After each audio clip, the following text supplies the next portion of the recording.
예, 여러분 안녕하십니까. 정광윤의 시사진단입니다. 박근혜 캠프의 한 중진 정치인이 이틀 전에 박정희 정권의 유신 쿠데타를 옹호하는 말을 했습니다.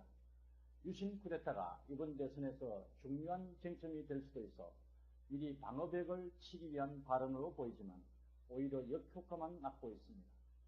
우리는 여기서 역사란 과연 무엇인가를 다시 생각하게 됩니다. 우리가 역사를 소중히 여기고 거기서 어떤 교훈을 찾으려는 이유가 무엇이겠습니까? 가장 근본적인 이유는 지난 역사를 통하여 좋은 점을 본받고 잘못이나 시행착오는 두 번 다시 반복하지 않기 위해서입니다. 물론 역사란 현재의 관점에서 바라보는 것이기 때문에 사람에 따라 특정 역사에 대한 시각이 다를 수 있습니다.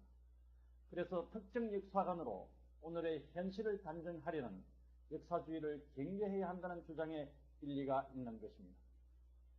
대한민국 현대사를 돌이켜보면서 가장 염두에 두어야 할 기준은 헌법 정신입니다. 그것은 곧 민주주의와 시장경제입니다. 이런 맥락에서 5.16과 유신은 민주주의에 반하는 쿠데타임에 분명합니다. 하지만 5.16과 유신은 다 같은 쿠데타이지만 그 경위와 파장은 많이 다릅니다. 5.16에 대해서도 비판적인 국민들도 들어있지만 당시의 여러 상황으로 볼 때 불가피한 측면이 있었다고 볼 수도 있습니다. 그리고 박정희 정권이 경제개발 5개년 계획 등을 통하여 산업화의 키트를 잘 잡아놓았다는 사실 때문에 사후적으로 5.16을 단순한 군사정변만으로 볼 수가 없습니다. 이것은 다른 제3세계 국가들의 군사 쿠데타가 국민 대중들의 빈곤을 더 심화시키고 나라를 혼란에 빠뜨리는 것과 대비되는 대목입니다. 하지만 1972년의 이른바 10월 유신은 5.16과 차원이 다릅니다. 1972년은 박정희 정권이 출범한 지 12년째가 되는 해입니다. 어떤 배경에서 집권했던 12년은 소기의 목적을 달성할 수 있는 충분한 시간입니다. 홍사덕 전 의원의 말처럼 중화학공업이 박정희 정권 때 본캐가 되었고 중화학공업의 눈부신 발전 덕분에 대한민국이 산업화에 성공할 수 있었지만 이것 때문에 유신 체제를 정당화할 수는 없습니다. 거꾸로 보면 중화학공업을 육성하기 위해서라도 정통성과 민주성을 가진 민간 정권이 들어서는 것이 순리였다고 볼 수가 있습니다. 최소한 박정희 정권의 2인자였던 김종필 씨 같은 분이 대통령이 되었다 하더라도 중화공업의 육성 등 경제발전은 이루어졌을 것입니다.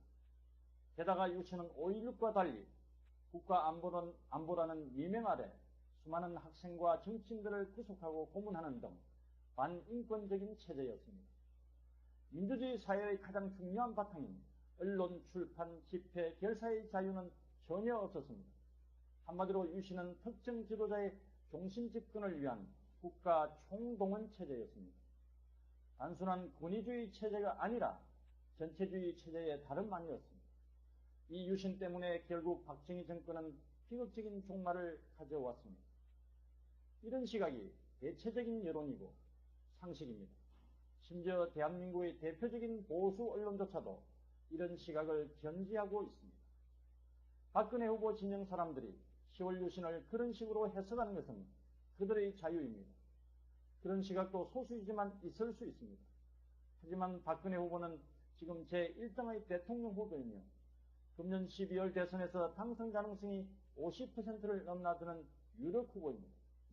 소수 정파의 정치인들이 아닌 다음에는 상식을 따르는 것이 순리입니다. 물론 5.16과 유신은 이번 대선에서 주요 쟁점이 될 수도 있습니다. 바로 그렇기 때문에 박근혜 후보는 박정희 시대에 대하여 보다 객관적이고 냉철한 자세를 가져야 합니다.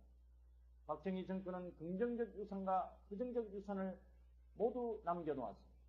그리고 박근혜 후보는 박정희 전 대통령의 딸일 뿐이지 박정희 정권의 주역이라고 할 수는 없습니다. 퍼스트 레이디 역할을 했지만 그것은 어머니 유경수 여사의 빈자리를 메웠을 뿐이고 나이 또한 20대에 불과했습니다. 그렇기 때문에 박근혜 후보가 아버지 시대의 부정적 측면까지 모두 옹호하거나 변론할 필요가 없습니다. 다시 말해서 대통령의 딸로서가 아니라 유력 대통령 후보로서 자신의 생각을 말하면 되는 것입니다. 박근혜 후보는 몇 년 전부터 이전과는 다른 모습을 보여왔습니다. 정책 노선에도 변화가 있고 대한민국 현대사에 대한 시각도 조금씩 달라지고 있습니다. 대체로 긍정적인 변화로 보입니다. 여론에 순응하기 위한 몸부림으로 볼 수도 있지만 대통령에 당선되더라도 그런 변화 기조를 되돌리기는 어려울 것입니다. 그런데 박근혜 후보를 돕는 사람들이 지나친 충성심으로 불필요하거나 부적절한 말을 하게 되면 박근혜 후보의 그런 변신 노력은 물거품이 될 수도 있습니다. 오늘날 대한민국이 국제사회에서 선진국에 준하는 대접을 받고 있는 것은 괄목할 만한 경제성장 때문이기도 하지만 제3세계에서는 보기 드물게 민주화에 성공한 국가이기 때문이기도 합니다. 그런 바탕 위에서 21세기 지식정보화 시대에 뒤처지지 않고 꾸준히 앞으로 나아가고 있는 것입니다. 이런 맥락에서 산업화 세력이든 민주화 세력이든 지난나라의 역사에 대하여 보다 겸손한 자세를 가져야 합니다.